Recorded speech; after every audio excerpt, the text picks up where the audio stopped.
তুমি বলেছিলে যাকে সত্যিকারের ভালোবাসা যায় তাকে নাকি কখনোই ঘৃণা করা যায় না।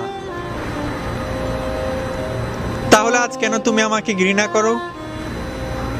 তুমি আমাকে কথা দিয়েছিলে যদি আমার জন্য পুরো পৃথিবীর বিরুদ্ধে গিয়ে লড়তে হয় তাহলে তুমি লড়বে। তাহলে কেন আজ তুমি আমাকে ভালোবাসার বদলে ঘৃণা করো? কেন আমাকে এত আশা ভরসা এবং স্বপ্ন দেখিয়ে মাঝপথে ছেড়ে গিয়েছো?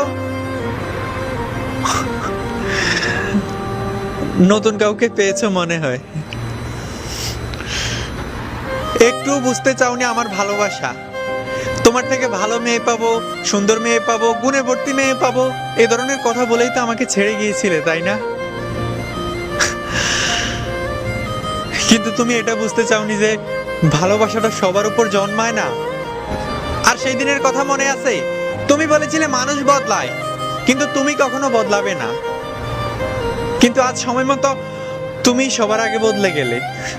আচ্ছা, কিছু সম্পর্কের শুরুটা সুন্দর হলেও শেষটা কেন বিচ্ছেদ হয়? কেন ভালোবাসি বলে শুরু করে ভালো থেকো বলে জীবন্ত লাশ করে দিয়ে চলে যায়? ভালোবাসাটা কি অপরাধ, নাকি আমি বোকা? এই যে মানুষ চিনতে ব্যর্থ, ভিক্ষা চেয়েছিলাম আমার ভালোবাসা।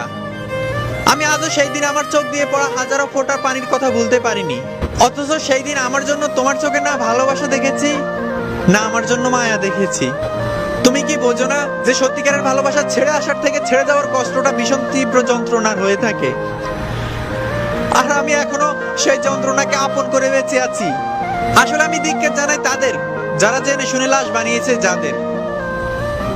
আর আমার না এখন এই পৃথিবীর মায়া ছাড়তেও মন চায় না, আমার বাঁচারও কোনো ইচ্ছে নেই।